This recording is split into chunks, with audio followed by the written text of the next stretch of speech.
So we actually, when I say we, me and the fellows here, we did a deep dive yesterday on the kick-ass guide to goal setting, which is actually what we're going to use for next week's time blocking session.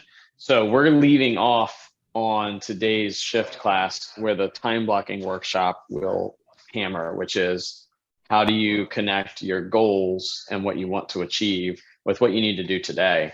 And so we did a deep dive on that yesterday, and that turned out to be, I thought, really cool, right? You guys, yeah. What was surprising to you about that? Oh, the right now is hard. The right now is hard.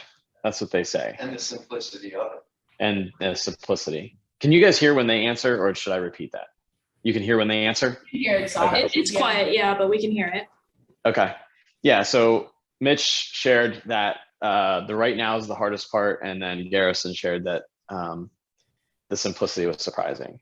So when we did that exercise, we started with these like long, well, Fahad especially, but even you a little bit, like these like long, like, oh, my someday goal, and then my, you know, my 1 year goal, and what do I need to do this week? And like the 1 week was like 3 things, right? It was like read daily. Well, that's not a it's not a weekly goal. That's just your daily, that's just your daily goal times 3, right? So but that's it's like the interesting. habit from you know, Atomic Habits. That's more of like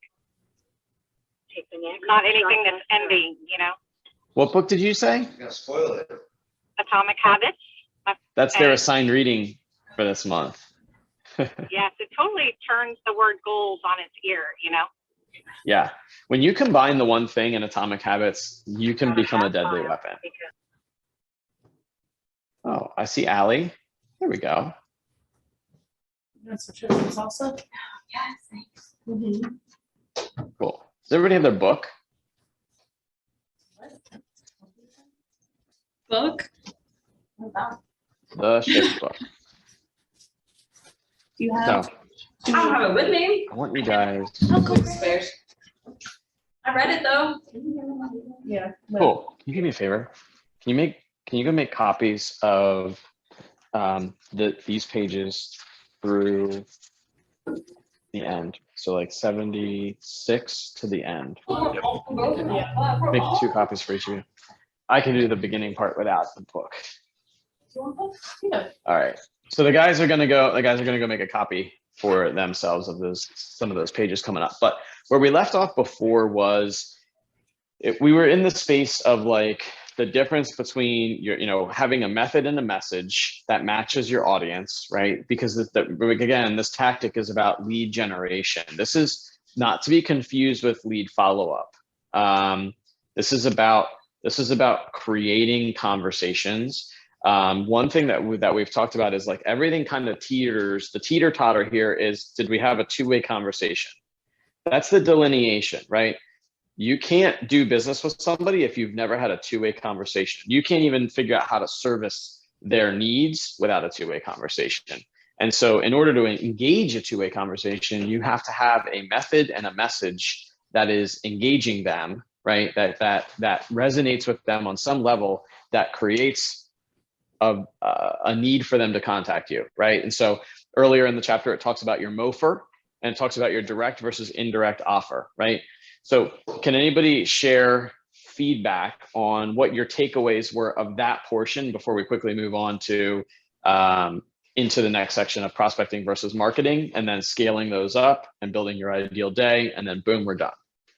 So what are your takeaways from the beginning part? Method versus message, and direct offer versus indirect offer. Go. Jennifer, you're muted. There's some bumpy. She's like buffering. Wrecking?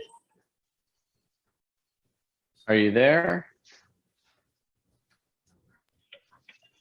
I'm on the page, but again, apologies. I'm hauling booty to meet this thing. So I think it's the response that you're getting. I just feel like an indirect offer. Well, like it's saying here, it's like a CMA. It's like indirect. You know, you're just kind of blanketing and you're not, well, it's like the E to P, right? Like just being more direct, like a specific ask. Is that what you're saying? Like, you know, here's a market analysis for the city of Pittsburgh and all of the MLS. Contact me for your specific area, your neighborhood, that kind of thing. I don't know if that's more direct or not. I don't know What did you think of that? What she said as a takeaway? You couldn't hear? All right. Your audio was not quite as loud as we wanted. I have you maxed out. So can you guys hear her okay? Yes, still a little bit soft, but. Okay. So anybody else want to take a shot at an aha for that method versus message and lining that up with the audience?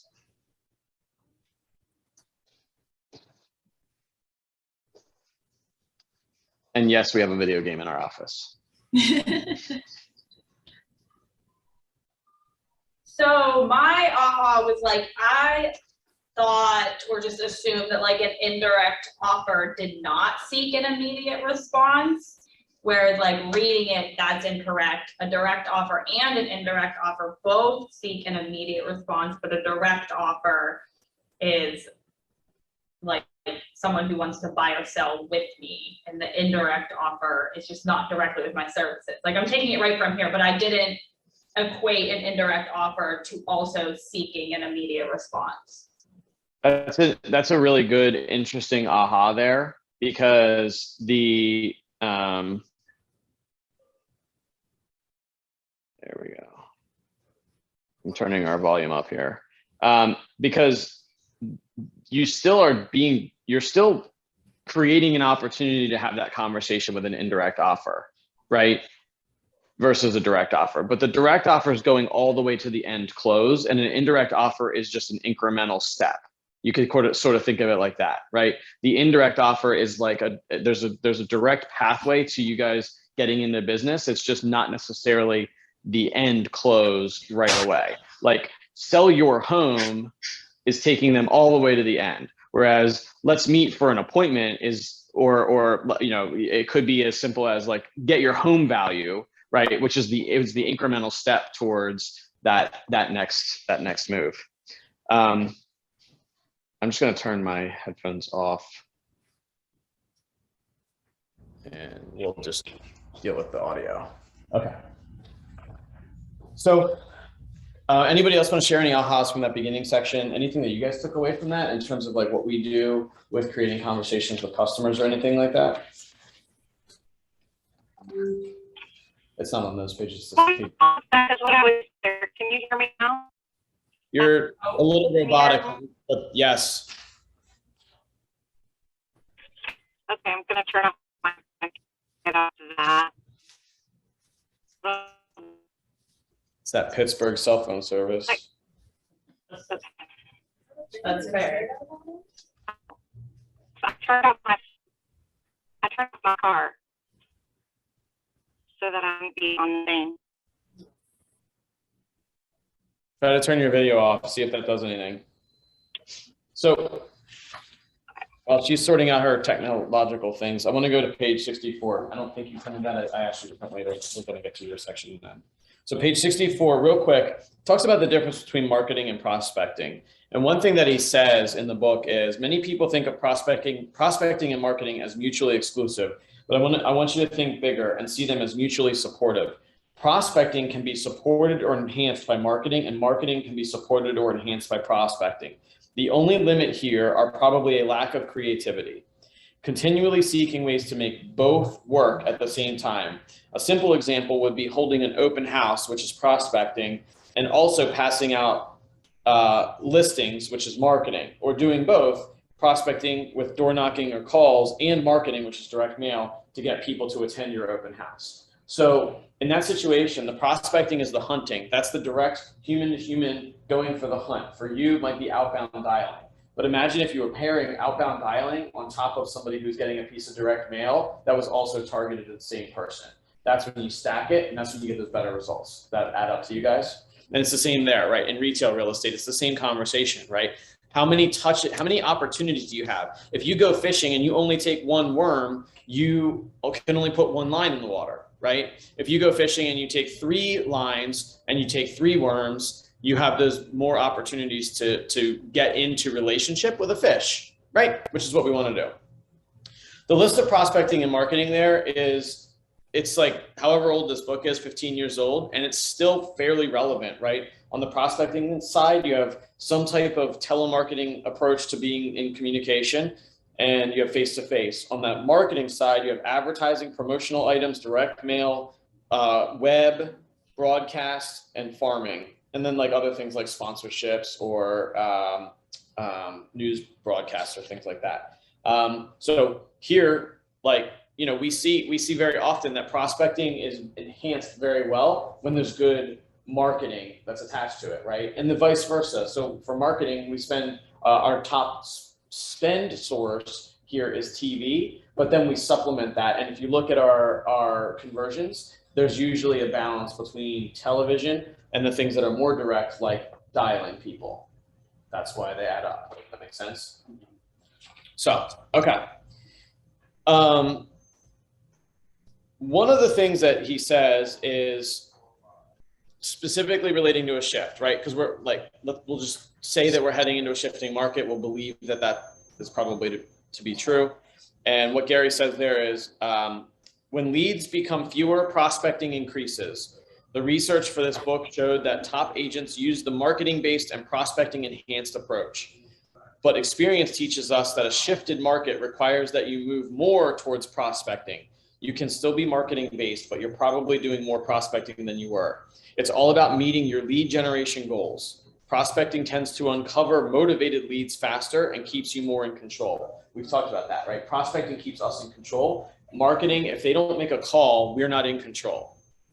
We can spend $100,000 on all sorts of fancy things. One of my least favorite things is billboards, because you are completely out of control of the outcome of what happens with that spending, right? And if they don't pick up the phone and call on a billboard, you're not getting into a relationship. And there's very limited value to that direct communication, which is what you're seeking on lead generation. People often confuse branding and lead generation. They think that the billboard's going to do something for them with lead generation, and all the billboard's doing is reinforcing a brand.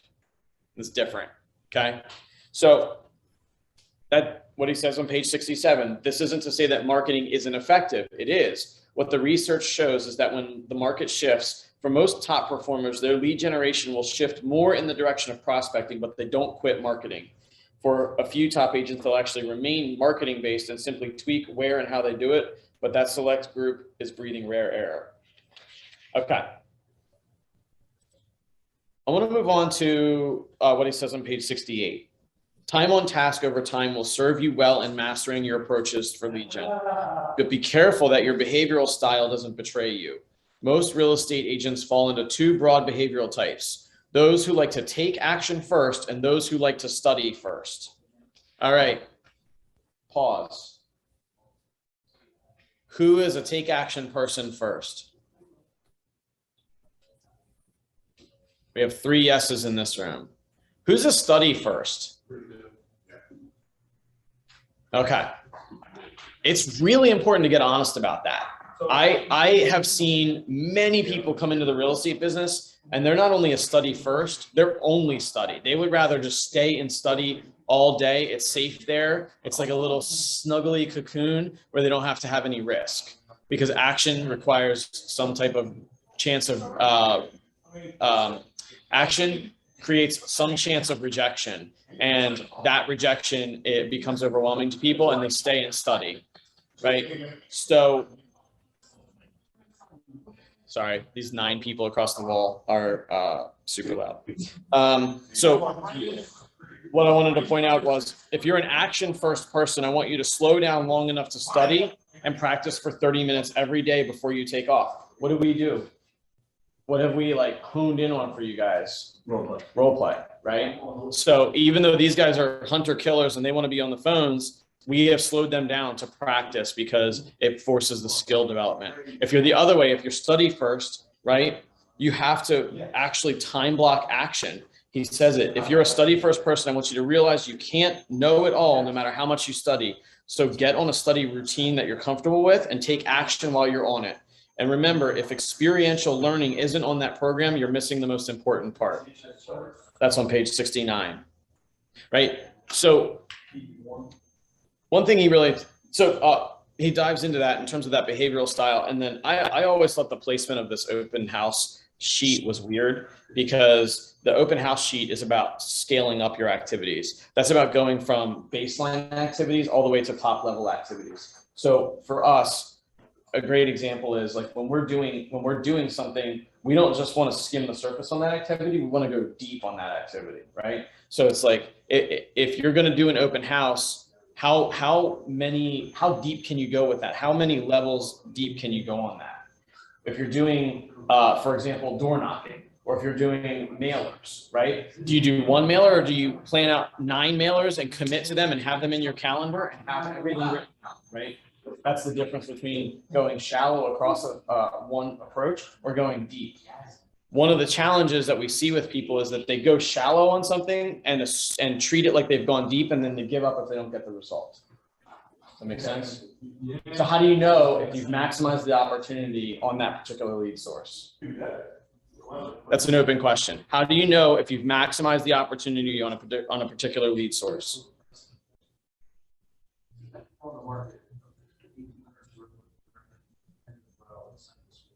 Mike, Doug, Allie? I don't know.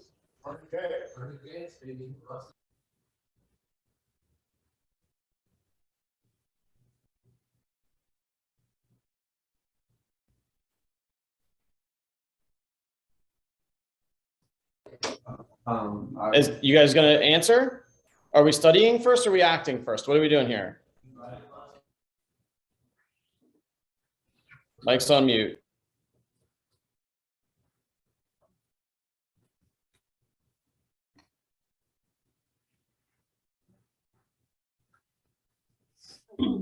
There's Linda.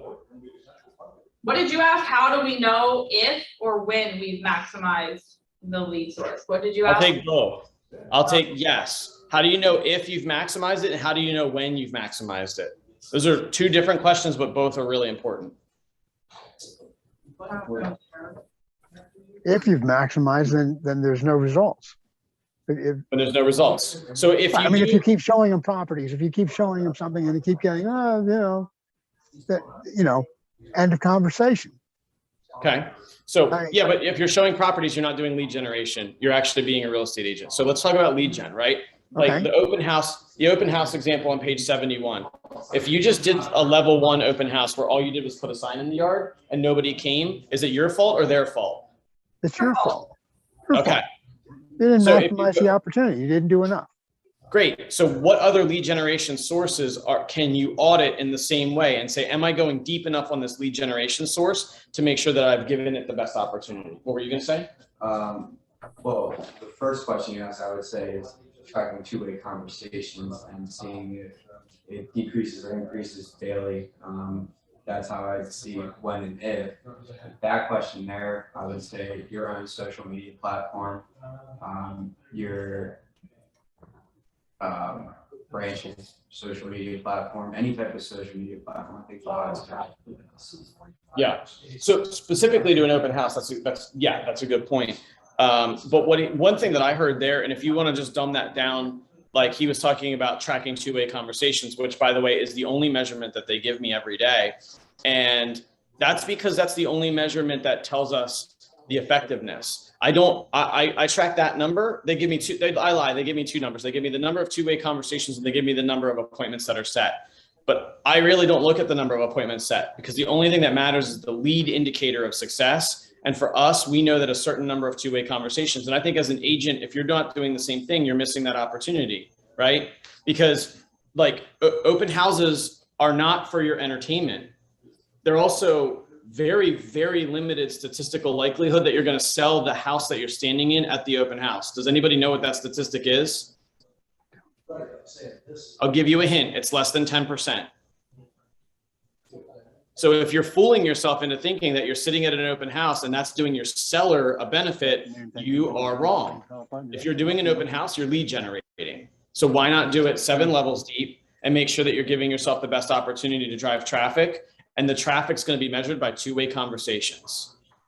So data gives you the answer to that question, which is how effective is your lead generation source? And that's across all of them, right? If you do decide to get a billboard, how are you measuring the number of calls that come in from the billboard? By the way, one of the reasons I hate them is because then you have to create another phone number, you have to measure that, and the likelihood that people are going to take action while they're driving by at 80 miles an hour because they like your billboard so much that they want you to be their realtor, that likelihood is like infinitesimal. It's tiny, okay? That's why that's a branding move, not a lead generation move. And anything other than that is fooling yourself. Okay. So step 3 is ramp it up. And this is really like, I look at that 7-level open house on page 71 and on page 72, when he says ramp it up, that's what I think of. I think of what's the 7-level open house version of every lead source, right? For dialing, like what's the maximum level of effort you can put into that? Ripping it all day. All day, right? So it might be, these guys are brutal, right? He's just said ripping it all day. Like literally he'll sit on the phone and get how many no's? 100 no's? Hang-ups? Yeah, when I first started at this position, I averaged about 700 a day. 700 to maybe set 3 appointments. Are you willing to hear 697 no's? Because if you're not, you might not get to the yeses. That's going to that high level. Like when we first started, we would dial 3 at a time. I dial and talk to 700 people a day. Yeah. 100%. Absolutely. That's scale, right? Because we know that the mathematical equation of converting leads, which is what this chapter is all about, which is lead generation, that requires time on task and it requires reps. It requires repeatable opportunities. So ramp it up. Did anybody else have any ahas about that? What he said there, until your number 1 priority is done, everything else is a distraction. Page 73. What's your number 1 priority? Who knows theirs? At least Oh, I'm going to call you. You better know yours.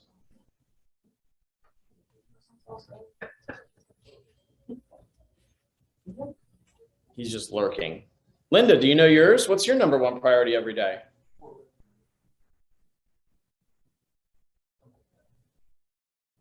Oh, Linda, you're muted.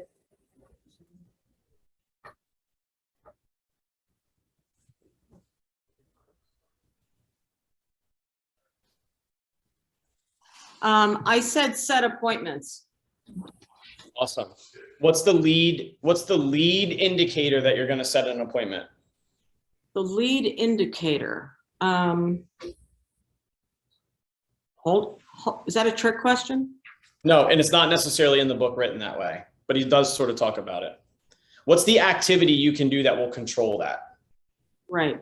Well, I know the capture, connect, and close. So I was studying that today.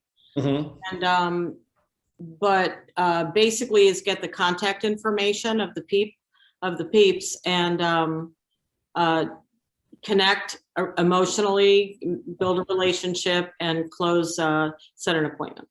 So you're cheating because you're at tactic 5, but you're exactly right, because in order to get through the lead generation, in order to make lead generation even work, you have to get right to that first thing that you said, which is that connection and creating that rapport.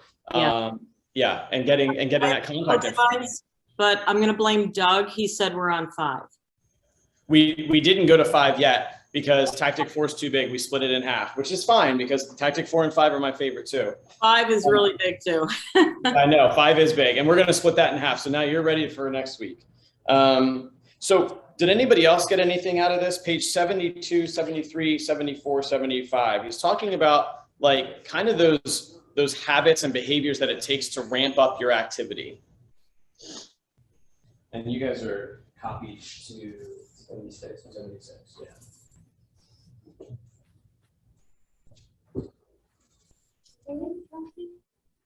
Anybody?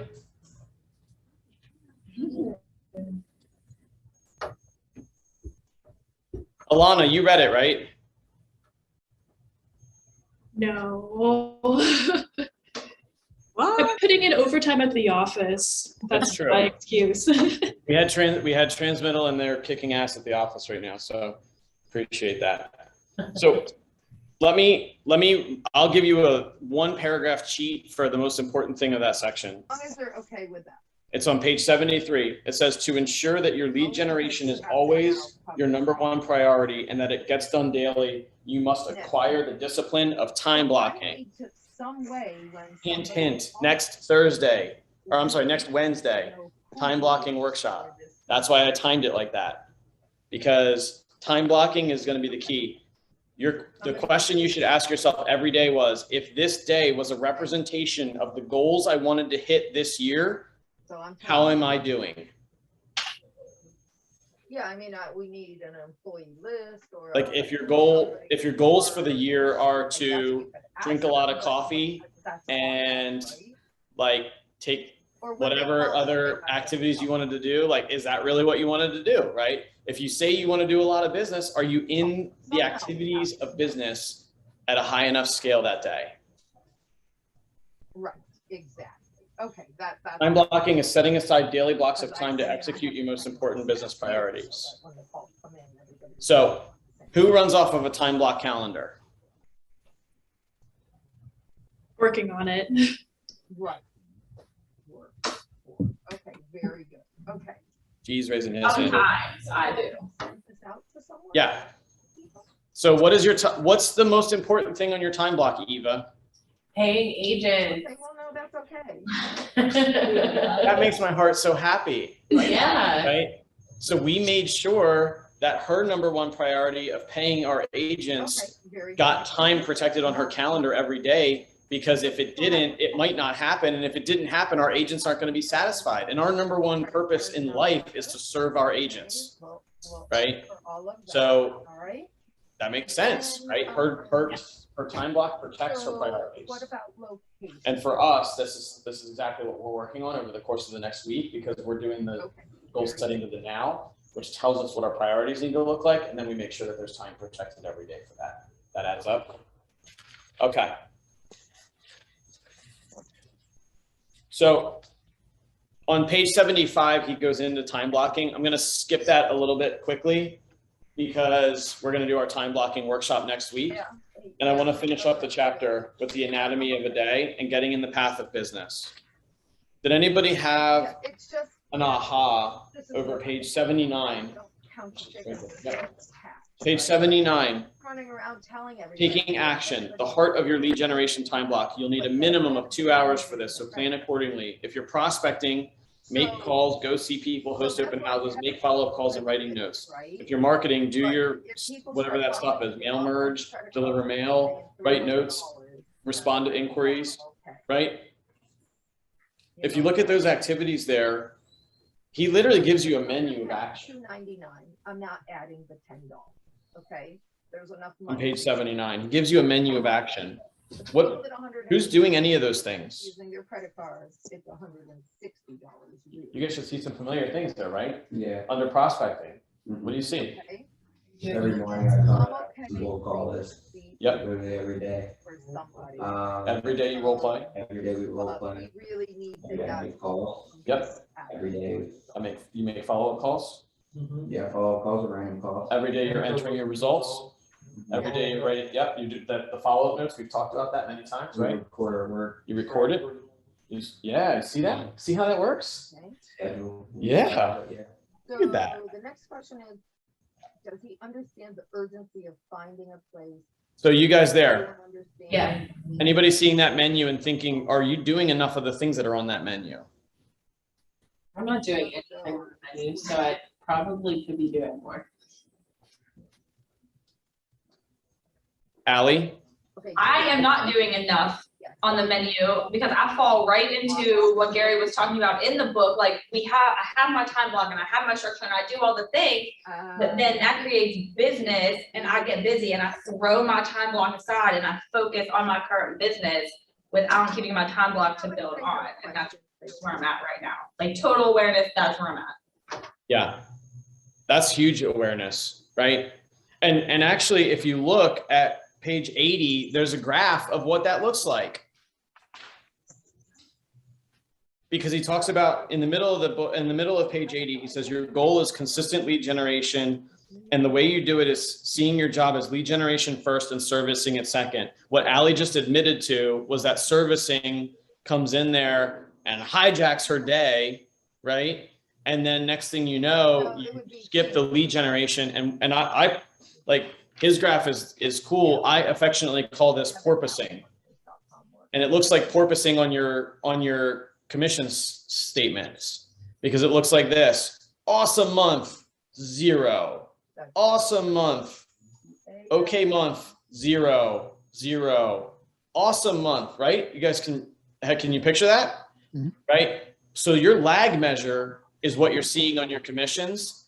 Your lag measure is porpoising. The lead measure is your lead generation and your servicing activities. So when you see that, if you get frustrated with not having enough business, go all the way to the front of the train to your lead generation and your time block and ask, am I acting consistently every day? Here's a hint. Gary Keller gave you the trick in the red book, the MREA. Does anybody know what the 5 activities of a real estate agent are? And by the way, you can translate. Then what we will do, right? Anybody know what they are? The number of people. Does everybody have a pen and a blank piece of paper to write these down?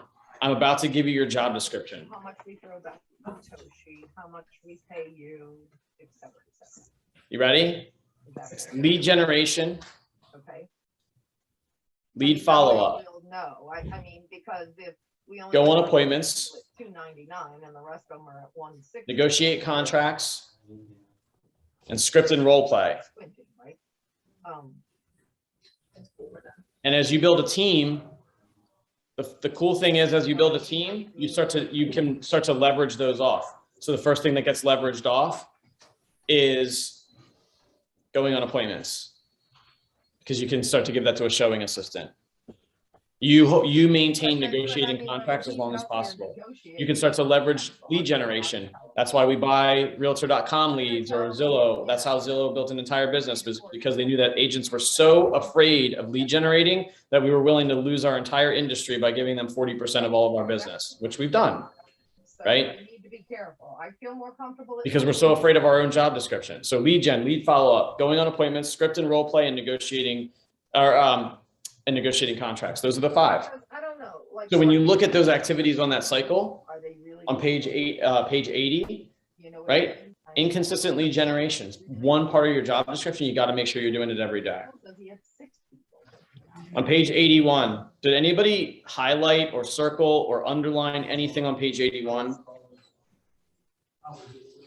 Okay, because to me, it's more beneficial if the servers. Lead generation is a contact sport. That's who we want to be educated. That's a t-shirt, isn't it? I swear to God, I've seen it before. Definitely a t-shirt. Lead generation is a contact sport, right? So when Garrison says he knows that it takes whatever number of 100 dials a day to get to his goal, it's those contacts, right? He's in a contact sport. And then we know that the next conversion, right? As an agent, you know that you need to meet with a certain number of people, to have a certain number of people become your clients, to have a certain number of people convert to be under agreement, to convert to deals, right? It's all it is. It's just contact. All of it starts with contact. So thanks. Anybody else have any ahas from this chapter? And we're going to hit tactic 5 next week.